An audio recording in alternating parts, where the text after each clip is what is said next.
सरस्वती नमस्तुभ्यं वरदे कामरूपिणी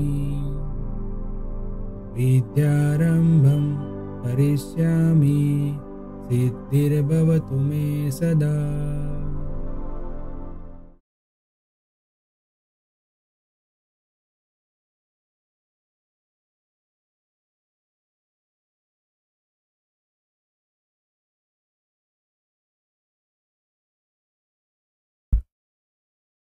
hello everyone, welcome to Mantra e learning.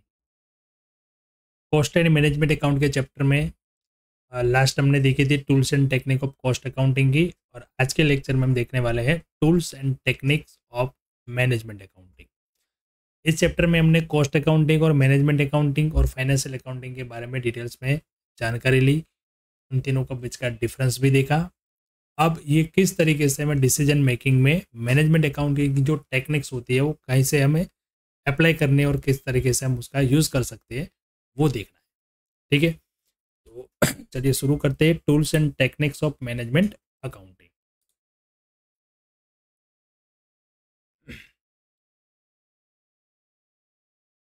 Techniques of management accounting में यहाँ पे 7 टाइप्स ऑफ टेक्निक है। सबसे पहली टेक्निक जो है वो स्टैंडर्ड कॉस्टिंग। स्टैंडर्ड कॉस्टिंग के बारे में हमने पढ़ा है। इस टेक्निक में हम बजट और एक्चुअल को कंपैरिजन करके जो वेरिएंसेस होते हैं वो वेरिएंसेस पे वर्क करते हैं, और जो नेगेटिव वेरिएंसेस होते हैं उसको हम दूर करते हैं। तो स्टैंडर्ड कॉस्टिंग की टेक्निक जो है वो किस तरीके से काम आती है मैनेजमेंट अकाउंटिंग में, मैनेजमेंट में डिसीजन लेने में। तो स्टैंडर्ड कॉस्टिंग के बारे में देखें तो it is a technique in which predetermined standard of cost are set in advance and actual performance is compared with it। मतलब कि ये जो मेथड है इसमें हम पहले से एक बजट तैयार करते हैं एस्टिमेशन का, और फिर एक्चुअल जब वो काम होता है फिर एक्चुअल और बजट को कंपेयर करते हैं और उसका एक्चुअल जो परफॉर्मेंस होता है वो चेक करते हैं। Variances are ascertained through which control function become effective. अब वेरिएंसेस मिलते हैं यहाँ पे, जैसे मटेरियल वेरिएंसेस थे, लेबर वेरिएंसेस थे। मटेरियल में 2 टाइप के वेरिएंसेस थे, प्राइस और क्वांटिटी, और लेबर में भी रेट और इफिशिएंसी। तो ये वेरिएंसेस से हमें पता चलता है कि कौन से स्टेज पे हमें कंट्रोल की ज़रूरत है, बराबर। तो ये स्टैंडर्ड कॉस्टिंग की टेक्निक हम इस तरीके से यूज़ करके मैनेजमेंट में कंट्रोल, मतलब प्रोडक्शन में कंट्रोल या प्रोडक्ट के जो भी वेरिएंसेस आते हैं, जो नेगेटिव पॉइंट्स जो है उसको हम डिफाइन कर सकते हैं और उसको फिर रिड्यूस भी कर सकते हैं। दूसरी मेथड जो है वो है मार्जिनल कॉस्टिंग। दूसरी टेक्निक जो मैनेजमेंट अकाउंट की है वो है मार्जिनल कॉस्टिंग। मार्जिनल कॉस्टिंग का जो पूरा कंसेप्ट है वो किस तरीके से हमें मैनेजरियल डिसीजन में काम आता है। तो ये मॉडर्न टेक्निक है। It is a modern technique of determining cost in which cost are divided into fixed and variable. Marginal costing का मेन कंसेप्ट यही है कि कॉस्ट के अंदर हम डिवाइड कर देते हैं 2 पार्ट में, fixed and variable. Fixed cost are not included as a part of cost of production. Marginal costing की टेक्निक में फिक्स्ड और वेरिएबल कॉस्ट को हम अलग करेंगे, पर जब मार्जिनल कॉस्टिंग की टेक्निक हम यूज करेंगे वहां पे हम फिक्स्ड कॉस्ट जो है उसको कहीं पे ऐड नहीं करते, but it's recovered from the margin between sale price and variable cost. जो फिक्स कॉस्ट होती है वो हम इस तरीके से कवर करेंगे जैसे sale price of variable cost के बीच का जो वो मार्जिन है उससे हम फिक्स्ड कॉस्ट कैसे रिकवर कर सके वो देखते हैं। The system is extremely useful in presenting information before management with the respect to cost, revenue and profit. ये सिस्टम बहुत ही इंपॉर्टेंट है और ये मैनेजमेंट के सामने ऐसा डेटा प्रेजेंट करने के लिए हमें यूजफुल करनी है जैसे वो हमें कॉस्ट, रेवेन्यू, प्रॉफिट सब पूरी डिटेल यहाँ से मिल सके।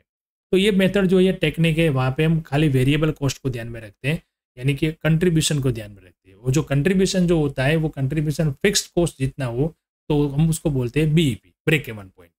अब उससे ज़्यादा जब प्रॉफिट मिला तब वो हमारा जो भी बिजनेस यूनिट है या जो भी प्रपोजल है, जो भी प्रोजेक्ट है वो प्रॉफिटेबल है, ऐसा हम कह सकते हैं।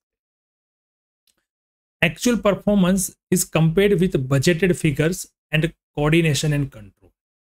यहाँ पे हम एक्चुअल परफॉर्मेंस जो है वो बजटेड फिगर्स के साथ और कोऑर्डिनेशन और कंट्रोल के साथ हम उसको मैच कर सकते हैं। तो ये ऐसी टेक्निक है जो एट प्रेजेंट मॉडर्न टाइम में बहुत ही यूजफुल रहती है।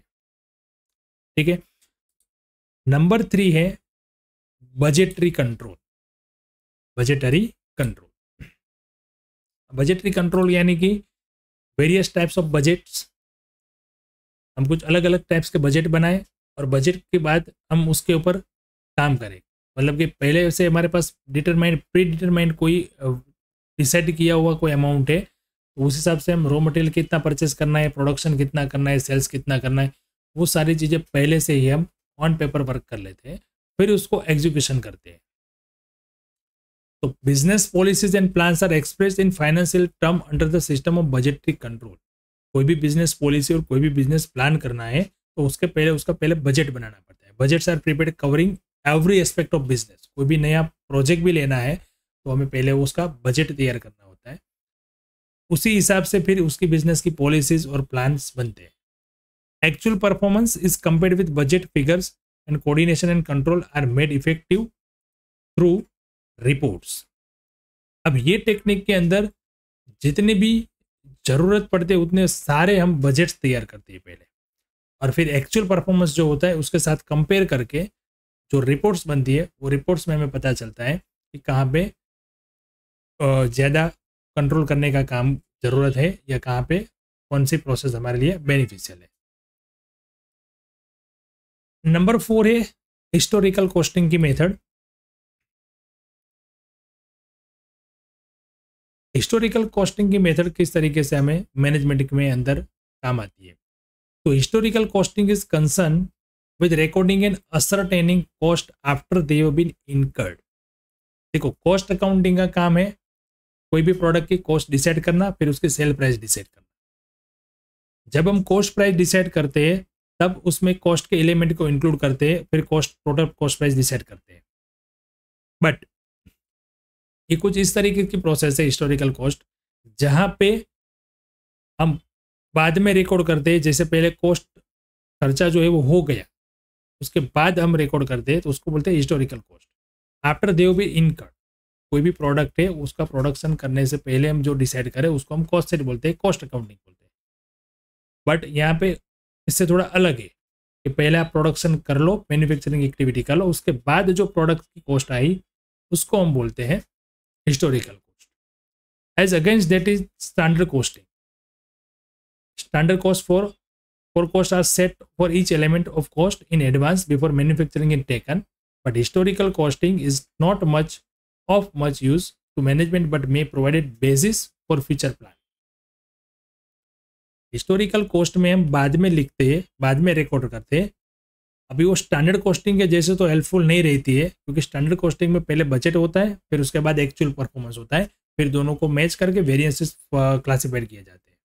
हिस्टोरिकल कॉस्ट की मेथड जो है उस तरीके से काम नहीं आती है, बट कोई फ्यूचर प्लान करना है, कोई टेंडर बनाना है तो यहाँ पे वो काम आती है। तो हिस्टोरिकल कॉस्ट की मेथड जो है उसमें हम जैसे कॉस्टिंग का जो भी पार्ट है, जो भी एलिमेंट्स है, उसका जो भी खर्चा हुआ प्रोडक्ट के कॉस्ट में वो एक बार रिकॉर्ड कर लेंगे, तो इन फ्यूचर हमें कभी भी कोई बजट देना है किसी को या कोई टेंडर देना है तो वो कॉस्ट जो है हमारे पास उसमें कितना चेंजेस होगा वही खाली उसमें कैलकुलेट करना होता है। तो वो इस तरीके से ये मेथड काम आती है। Financial policy and accounting. अब ये जो टेक्निक है फाइनेंशियल पॉलिसी और अकाउंटिंग, वो मैनेजमेंट अकाउंटिंग के लिए जो फाइनेंशियल अकाउंट से हम डेटा लेते हैं उस डेटा को किस तरीके से पब्लिक करना है, मतलब पब्लिश करना है जॉइंट स्टॉक कंपनी को, उसके रिगार्डिंग है। Financial policy is concern with determining how business is to be financed.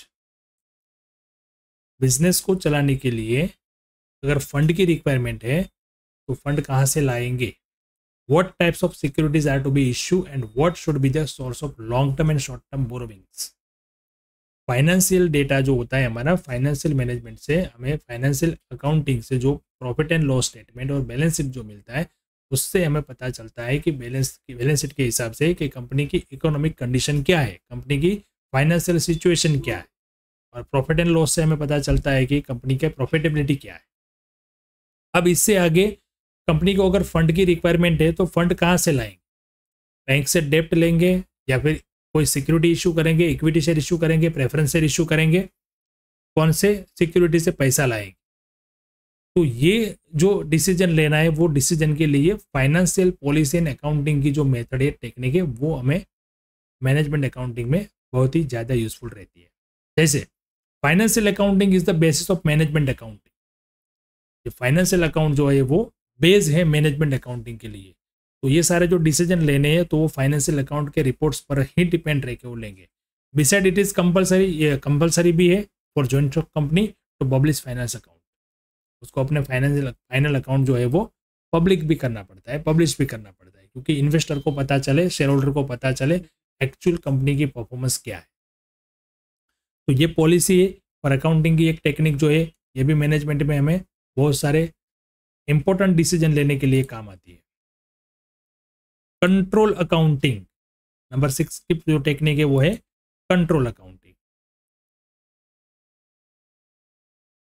ये टेक्निक जो है वो अलग अलग सिस्टम से काम करती है, जैसे कि variance analysis in standard costing, system of statement and report in budgetary control, internal check and internal audit are the techniques of control accounting. अब अकाउंटिंग डेटा हमारे पास जब आता है फाइनेंशियल अकाउंट से, फिर उसका एनालिसिस करके हम कुछ टेक्निक यूज करते हैं, जैसे स्टैंडर्ड कॉस्टिंग हो गया, जैसे कि बजटरी कंट्रोल हो गया, इंटरनल ऑडिट हो गया। तो ये सारे जो डेटा हम कलेक्ट करके उसके ऊपर जब ऑब्जर्वेशन करेंगे तो ये ऑब्जर्वेशन से हम फाइनेंशियल अकाउंट जो होता है उसको कंट्रोल करने की पॉलिसी बना सकते हैं। किस तरीके से डेटा हमें चाहिए, उस तरीके से जो बेस है हमारा फाइनेंशियल अकाउंट का जो डेटा, उस डेटा को किस तरीके से मैनेज करना है वो हम यहाँ से कर सकते हैं। तो ये अकाउंटिंग को कंट्रोल करने की टेक्निक है। It is in presentation of data in this respect that the management accountant can show his ingenuity in analysis and interpretation of data. Data को इंटरप्रिटेशन करना बहुत ईजी रहे और जो डेटा है वो सही तरीके से हम यूज़ कर सके कोई भी फ्यूचर के डिसीजन के लिए, इस तरीके से यहाँ पे वो मैनेज करने के लिए हेल्पफुल रहती है कंट्रोल अकाउंटिंग के सिस्टम। नेक्स्ट है डिसीजन अकाउंटिंग। तो मैनेजमेंट अकाउंटिंग का मेन रोल तो डिसीजन अकाउंटिंग है। The management accountant suggest alternative courses of action on a particular project based on the data furnished bye above system. Above system मतलब जो control करने की accounting control policy की जो method थी उस हिसाब से जैसे डेटा मिलेगा, तो अगर कंपनी के पास कुछ अल्टरनेटिव ऑप्शन है तो उसमें से बेस्ट ऑप्शन कौन सा चॉइस करना है, उसके लिए डिसीजन लेने के लिए अकाउंटिंग रिकॉर्ड जो है वो हम यहाँ पे काम लेते हैं। जैसे when decision regarding selecting a capital expenditure, तो कैपिटल बजट की मेथड काम आएगी। Project to be taken up और इन केस ऑफ मेक और बाय डिसीजन, मतलब कि एक प्रोजेक्ट लेना चाहिए या प्रोजेक्ट नहीं लेना चाहिए, या कोई प्रोडक्ट जो है वो हमारे यहाँ पे हमें बनानी चाहिए या बाहर से सीधा खरीद के लानी चाहिए।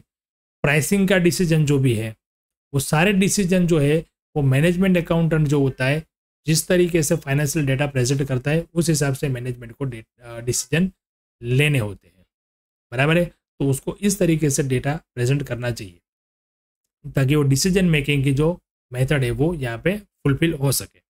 The management gets considerable help in making decision on the basis of such information.